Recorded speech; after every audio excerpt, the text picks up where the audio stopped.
Oke, kita masuk ke momen ya. Nanti setelah momen ada couple. Tahu bedanya ya?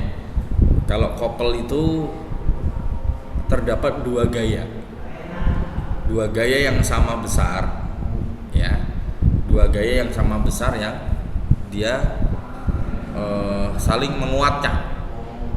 Jadi ini misalkan ini lengannya nih, panjang lengannya. Kemudian terdapat satu gaya yang arahnya ke sini, satu arahnya ke sana. Saling menguatkan itu berarti yang satu arahnya dia ya sama-sama arahnya adalah sama-sama, kalau enggak CW atau CCW, clockwise atau counterclock, searah dengan jarum jam atau berlawanan dengan jarum jam. Kalau yang satu berlawanan, yang satu searah, maka yang terjadi nanti saling melemahkan, gitu kan? Jadi harus saling menguatkan, itu couple. Tapi kalau momen hanya satu saja, ya terdapat gaya, entah gaya tarik, entah gaya tekan, kemudian dia memiliki kecenderungan untuk memutar daripada si objek tersebut, gitu ya. Maka di antara ciri mekanika teknik atau dinamika itu ya dia momennya itu ada, nggak sama dengan nol, ya kan? Tapi kalau kita belajar mekanika teknik 1 itu yang statika itu momennya harus sama dengan nol supaya tidak ada kecenderungan untuk benda berputar. Jadi dikatakan statis itu jika benda tidak ada pergerakan secara translasi lurus, pokoknya gerakannya pergeseran atau dia mengalami perputaran, itu disebut statika. Nah di D3 itu kan nggak ada mata kuliah statika, adanya mekanika teknik 1. Itulah yang dimaksud statika itu. Tapi bahasanya atau mata kuliahnya umum, ya kan? Kalau di S1 mesin ada namanya mata kuliah statika struktur. Itu yang dimaksud adalah mekanika teknik 1 bagi kita. Gitu, ya. Nah, adapun dinamika sama. Kinematika dinamika kan Anda punya tuh mata kuliah itu. Nah, itu bedanya kalau statika ya. Kalau dinamika dia ada motion, ada pergerakan. Entah itu pergerakannya secara translasi, entah itu pergerakannya secara rotasi. Nah, seperti itu. Nah, sekarang kita tadi kembali ya, kita ada beberapa contoh dalam kehidupan kita sehari-hari, di sekitar kita itu banyak hal-hal yang termasuk momen, ya seperti tadi pintu, kemudian kunci, kemudian blender dibuat kenapa kok nggak lurus pisaunya, kok nekuk begitu. Nah, gitu kan. Ya supaya apa? Ya supaya ya dengan putaran, kalau dengan motor listriknya itu yang sudah ditetapkan segitu, ya kan? Kemudian nanti kalau dia panjang begini nanti berat, dia nyacahnya berat. Beda ketika misalkan pisaunya begini, aslinya segini, terus ditekuk begini, ya kan? Paham ya? Ditekuk begini, jadi dia mampu memutar dengan kencang, tapi tetap dia bisa mencacah apapun makanan, apapun yang dimasukkan ke dalam blender. Paham maksudnya? Dengan daya yang sama yang dikeluarkan oleh si motor listrik itu, kalau dia dibikin lurus begitu, pisaunya nggak nekuk kan? Pisaunya mesti nekuk kan? Amati aja, itu mampu menghancurkan apapun yang dimasukkan ke dalam situ. Begitu juga ini kaidah ketika kita melakukan perancangan mesin, perancangan nanti ketika tugas akhir, ya kan? Dengan ya umumnya kalau mesin-mesin mengalami itu pergerakan itu putar 80% ke atas itu mesin-mesin industri itu bekerja ya secara rotasi. Maksudnya mesinnya nggak muter, nggak maksudnya. Artinya ada bagian-bagian tertentu yang dia berputar 80% ke atas. Sehingga yang terjadi adalah kita ngitung torsi, ngitung momen gitu kan.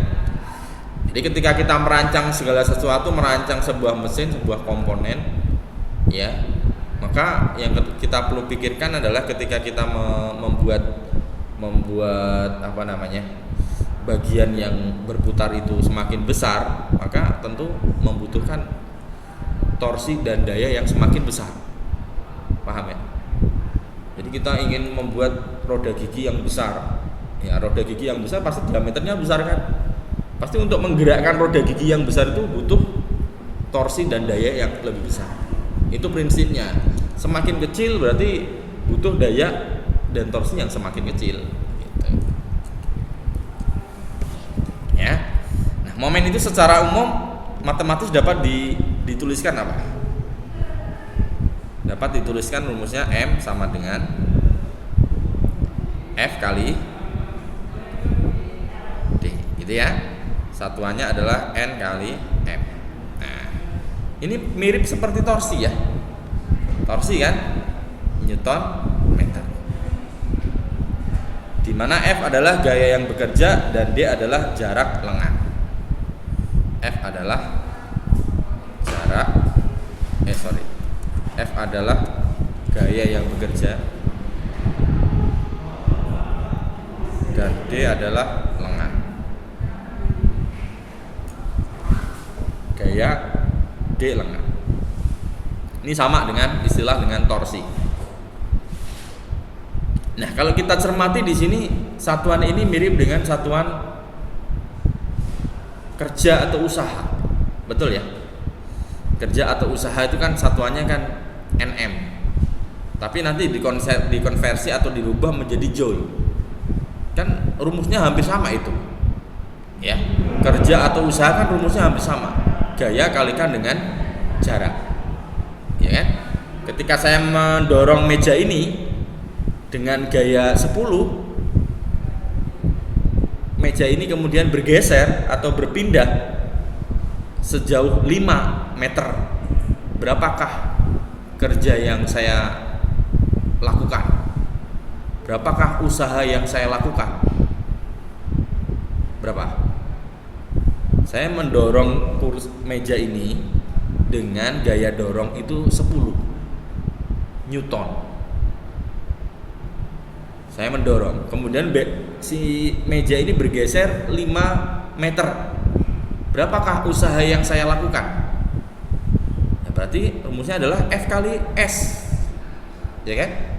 Kita pakai S aja lah supaya supaya beda dengan yang D ini. F kali S. Berarti 10 kali 5, 50 Newton meter. Tapi seringnya untuk kerja atau usaha itu diubah menjadi 10 kali 5 Newton meter, jadi 10 joule, 10 J. Nah, tapi kalau torsi enggak menjadi joule, enggak, tetap Nm. Itu ya. Bedanya yang satu antara gaya dengan lengan tadi, antara gaya dengan D, ini dia tegak lurus. Jadi antara F dengan D itu dia tegak lurus. Ya, F, lihat gambarnya. Jarak lengan ini adalah gaya yang dibentuk oleh sumbu putar yang tegak lurus terhadap garis kerja gayanya. Jarak atau lengan ya, dalam hal ini D ya, atau sama dengan D ini adalah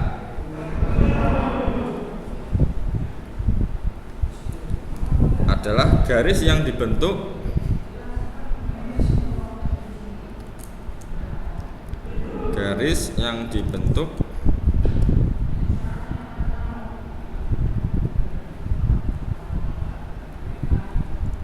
oleh sumbu putar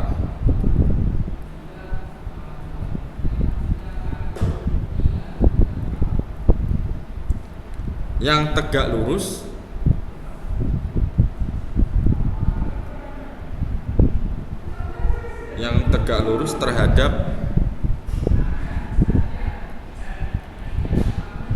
garis kerja gayanya.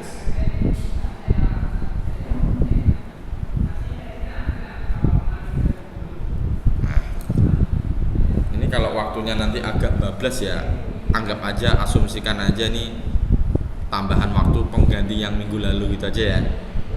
Minggu minggu lalu itu sebenarnya udah saya absen juga sebenarnya sih. Ya, ini contohnya. Gambarnya adalah dilihat ya, saya lihat dari modulnya aja ya. Jadi gini, gitu kan? Misalkan ini ada garis.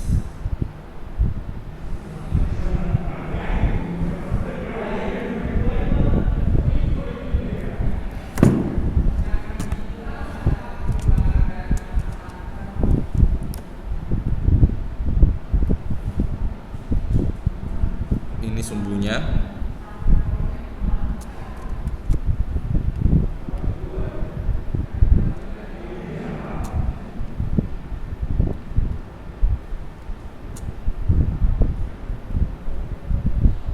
Kemudian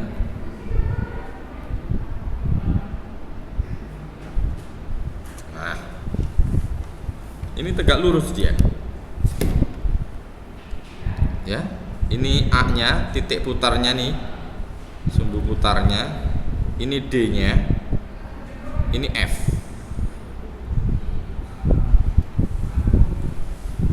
F. Anu nggak? Fokus nggak? Fokus ya? Masih bisa jelas ya? Jadi ini F ini meskipun miring tapi secara kalau kita lihat itu tegak lurus ya. Ini tegak lurus nih. Siku-siku.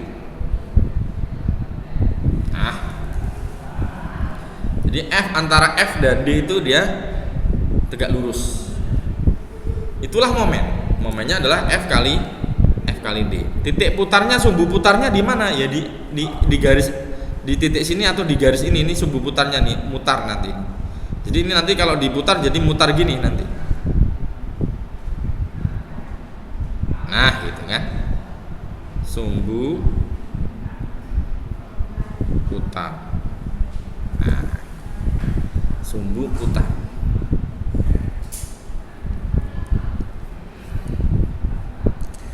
Oke, kita tulis lagi. Dari gambar ditunjukkan bahwa dari gambar ya, dari gambar menunjukkan bahwa satu F menimbulkan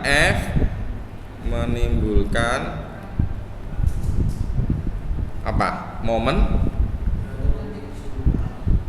Momen terhadap titik atau sumbu A. Nah, F menimbulkan momen terhadap titik atau sumbu A.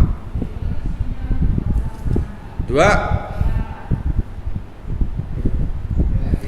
ini ada apa namanya, titik B di sini. Nah, F tidak menimbulkan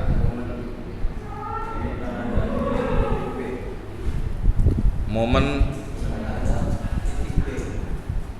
terhadap titik. Kenapa F tidak menimbulkan momen terhadap titik B? Kenapa? Jawabannya gimana? Karena antara F dengan B tidak tegak lurus kan? B tidak tegak lurus.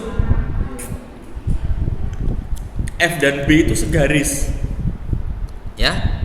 Titik B di sini katakan segaris. F dan B tidak tegak lurus, maka F tidak menimbulkan momen. Ya. Contoh, misalkan gini. Ini saya dorong. Maka dia tidak menimbulkan momen. Ya. Tapi justru dia menimbulkan kerja. Bergeser. Tapi kalau saya dorongnya di sini atau di sini, nah, ada kemungkinan dia menimbulkan momen. Nah, atau misalkan bentuknya seperti ini, saya dorong begini, dia nggak menimbulkan momen, tapi dia terdorong. Tapi kalau saya dorongnya di sini dan di sini ada sebuah sumbu putar, maka dia muter. Ini. Seperti itu. Ya. Jadi sama kerja energi itu hampir beda tipis. Ya, hanya masalah antara arahnya aja. Kalau yang satu tegak lurus, kalau yang satu searah. Kalau kerja itu dia searah, kalau torsi atau momen itu tegak lurus. Oke. Berikutnya adalah momen. Yang kedua, momen ekuivalen. Berarti ini masih bagiannya dari momen tadi ya. Momen ekuivalen.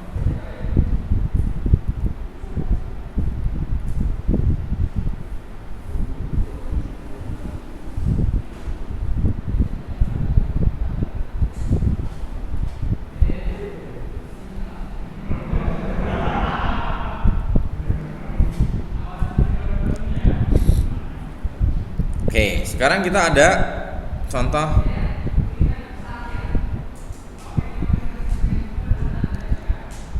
ada misalkan gayanya ke sana. Seret. Oke. F umpamanya. Terus di sini titik B. Ya kan? Terus kalau dia ditarik dipanjangin ke sana,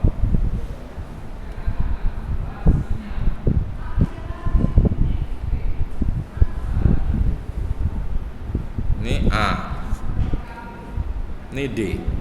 Nah, nggak ada masalah mas. Jadi nggak mesti langsung F itu nanti nempel gitu. Nggak mesti terus nanti ini mesti nempel gini F ininya D-nya, nggak mesti ya. Ketika misalkan ini jarak gayanya di sini, terus lengannya di sini, nanti ketika ini diperpanjang kok membentuk tegak lurus begini, maka dia akan bisa disebut dengan momen ya. Sama ini kan. Jadi kalau ini ada ini A, ini ya, ini D-nya, ini titik A maksudnya. Jadi kita bisa pindahkan ke sini. Ini gaya ini nih dari titik B ke sini tuh bisa kita pindahkan ke sini. Seret gitu ya. Nah, bisa pindahkan ke sini. Tinggal kita geser saja gayanya ini, kita dekatkan ke sini.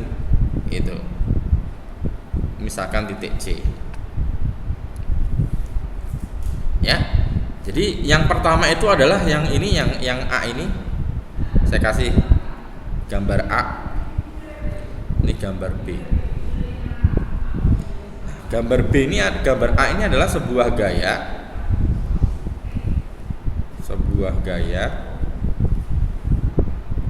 yang apa?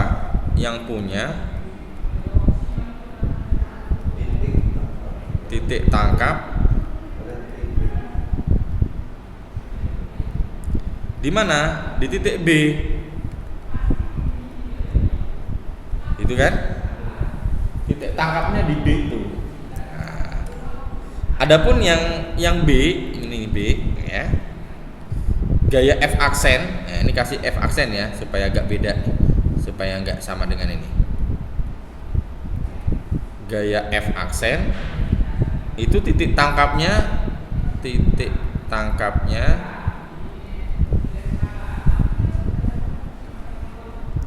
ada di C. Ini di B, ini di C. Nah, sebenarnya sama antara A dan B itu sebenarnya sama, momennya sama. Sepanjang D-nya panjangnya sama, F-nya juga besarnya sama. Biasanya besar gaya itu dinyatakan dengan panjangnya yang sama. Itu. Ya. Hanya beda titik tangkapnya saja. Tapi selama titik tangkapnya itu dia membentuk tegak lurus terhadap lengannya, ya sama. Namanya momen ekuivalen tadi ya. momen ekuivalen.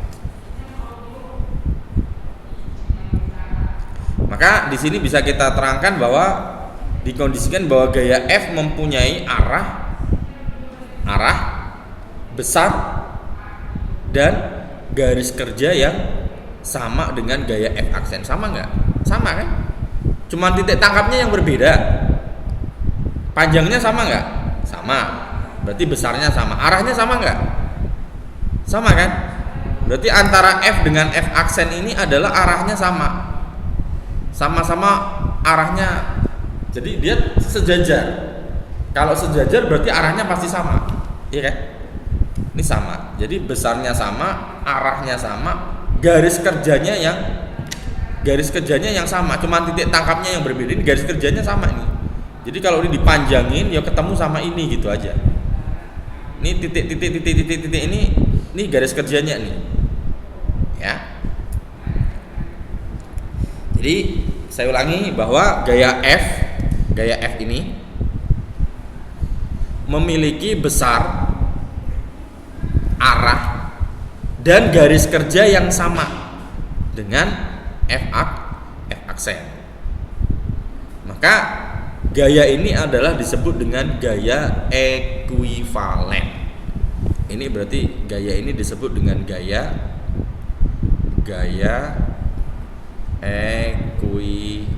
ekuivalen. Ekuivalen itu bahasa yang lain dari sama, mirip gitu. Gaya ekuivalen. Walaupun kedua gaya ini punya titik tangkapnya yang berbeda. Titik tangkapnya berbeda. Kalau ini titik tangkapnya di sini, yang ini gambar ini, yang B ini gambarnya dia maju ke sini titik tangkapnya.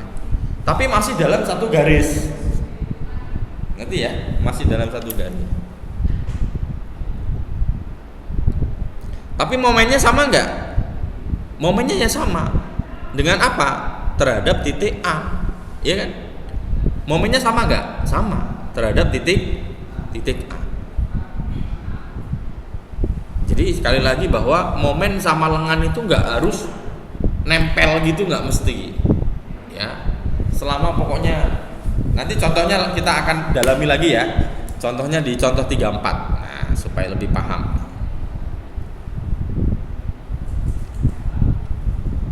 Jadi maka yang kedua ini disebut dengan momen ekuivalen, ya, momen ekuivalen.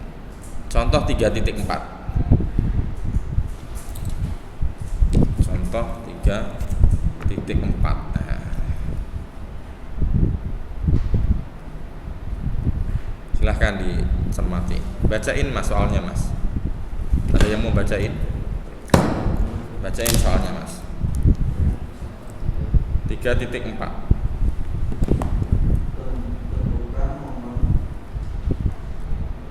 Ayo, baca aja terus.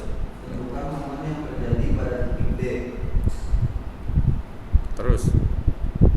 Baca aja. Bila kerja gaya F sama dengan 20N pada sistem seperti gambar. Ya.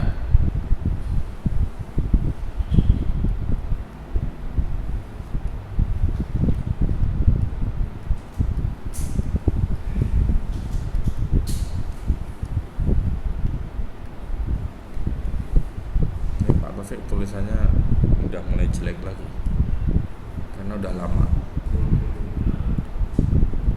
Nanti lama-lama bagus lagi tulisannya. Pada sistem seperti gambar. Nah, kita gambarkan supaya jelas.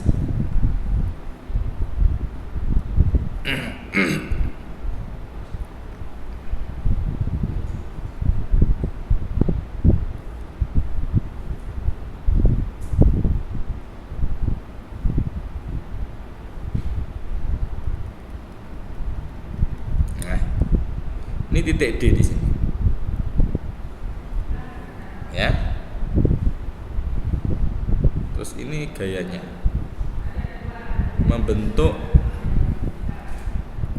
sudut 35. Gayanya adalah F 20 Newton. Terus panjang dari sini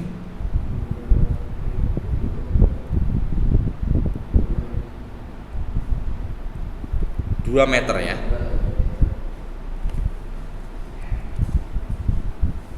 Nah, berapa momennya? Tentukan momen yang terjadi pada titik D. Nah, sekarang kan gaya sama D kan nggak nempel, ya kan? Selama ini kan yang kita pahami itu kan bahwa gaya dengan jarak lengannya itu nempel, padahal nggak mesti nempel. Contohnya ini. Nah, ini jelas bahwa si gaya F itu 20 Newton tuh dia menimbulkan momen di D kan? Dia menyebabkan muter nggak? Bisa muter itu, walaupun secara itu Pak kan nggak tegak lurus tuh sama titik D kan nggak tegak lurus, tapi itu menghasilkan punya komponen yang tegak lurus. Gaya F itu punya komponen yang menjadikan dia tegak lurus terhadap titik D. Titik D itu kalau diambil garis ya, dia bisa tegak lurus. S kan kita gambarkan DBB-nya. Jawab, sistem di atas dapat digambarkan DBB-nya. Jawab. Yang pertama kita harus menggambarkan terlebih dahulu DBB atau FBD, sama free body diagram. Ya. Jadi yang tadinya bentuknya seperti ini kan 2 meter. Ini bisa diteruskan ke sini. F, terus tarik panjang di sini. Ini namanya garis kerjanya gaya F ini, ya kan? Terus ini D-nya di sini. Katakanlah ini digeser di sini lah. Nah, jadi begini, tegak lurus. Terus gayanya gini. Ini 35.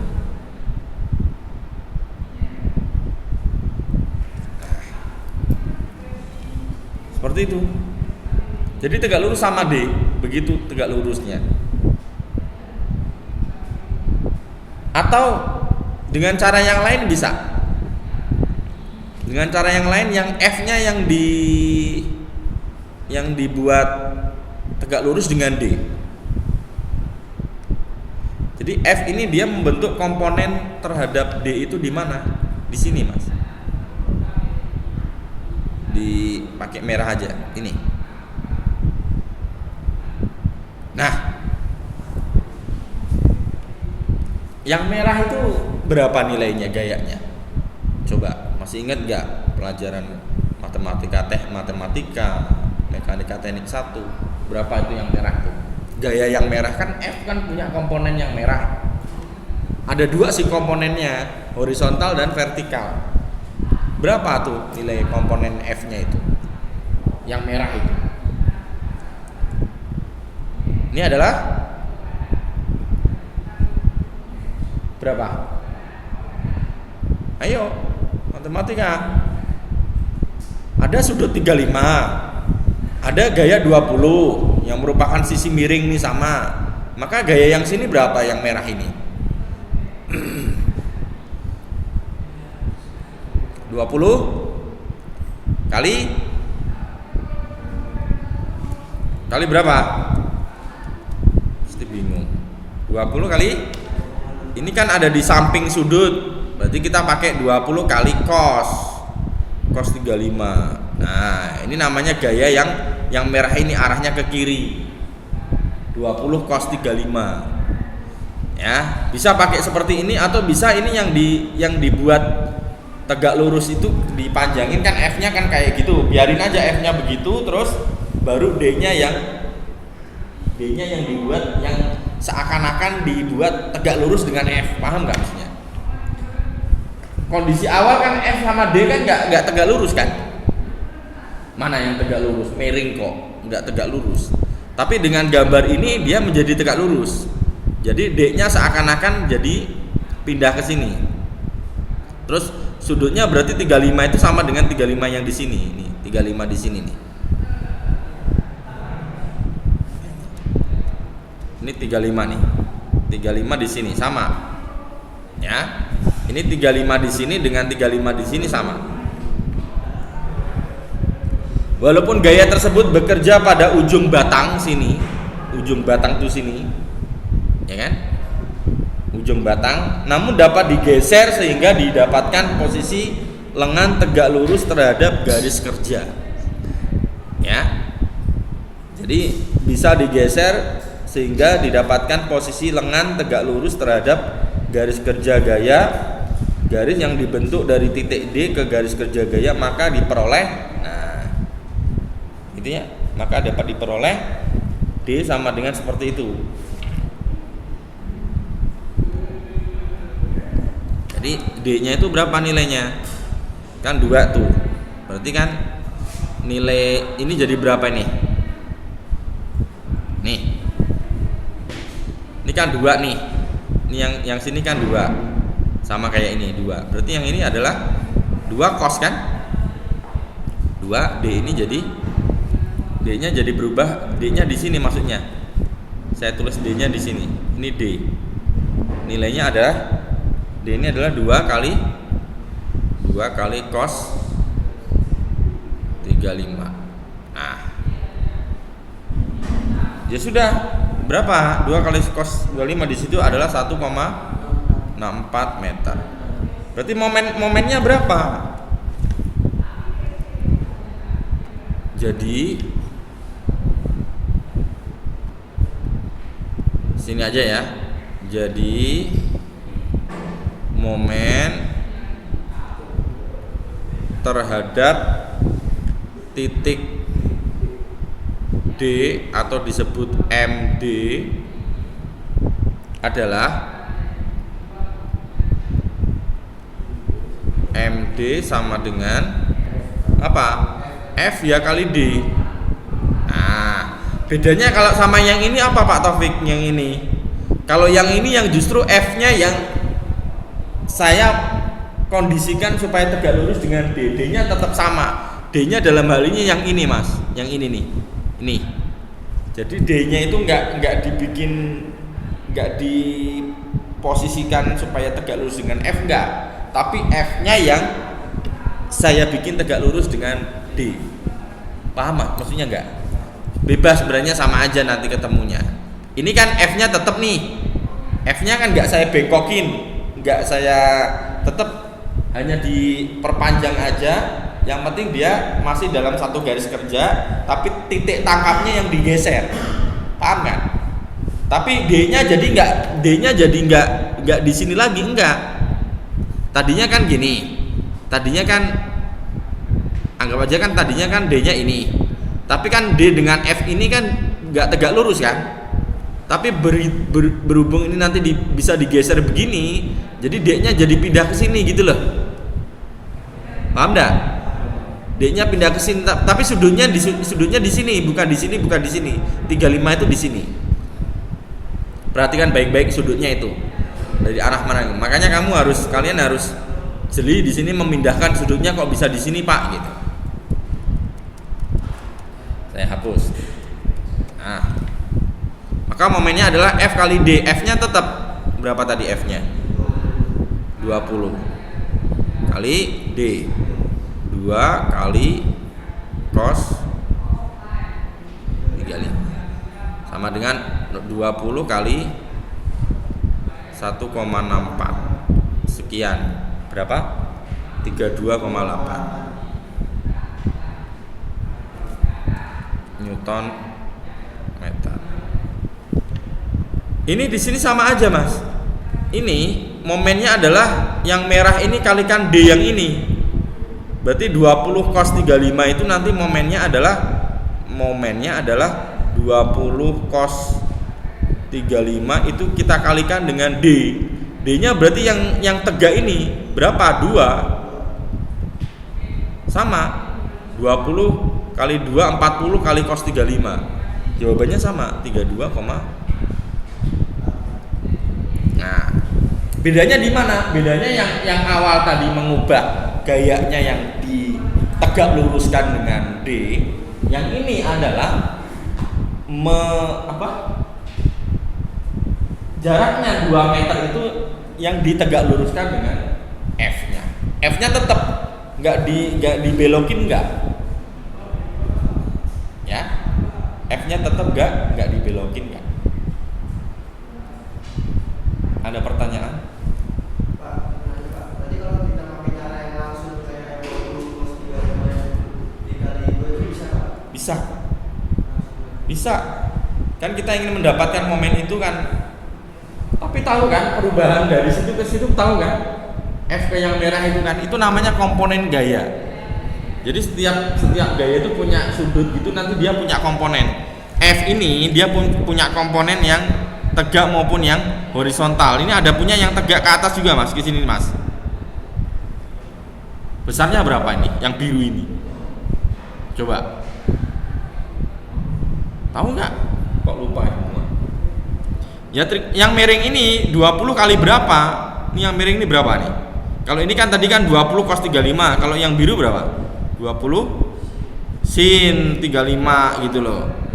Masih ingat ya? Ini saya bedah lagi nih. Sering lupa nih. Nih. Ada gaya 10. Ya toh? Ini sudutnya di sini membentuk sudut nih 30. Ini 10 nih nanti dia punya komponen gaya baik yang di sini. Ini baik yang di sini maupun yang di sini. Nih, ada 2. Nih. Ada 2 komponen gayanya. Yang kuning berapa? Ini kan segitiga siku-siku nih. Ini kan ibarat sisi miring. Ya, berarti kalau untuk mencari yang kuning itu adalah 10, kita ingat ini sisi samping ini, kita ingat cos, kalikan cos 30. Kalau yang merah berarti sama juga dengan merah sini, sama ya, berarti ada di depannya sudut 30, bukan di sampingnya atau di dekatnya, tapi ada di depan dari sudut 30. Kalau depan sudut berarti kita ingat sin, berarti yang merah itu adalah berapa? 10 kali sin 30 gitu loh nilainya. Ya. Jadi konsep ini adalah ketika antara momen dengan lengan itu nggak nempel.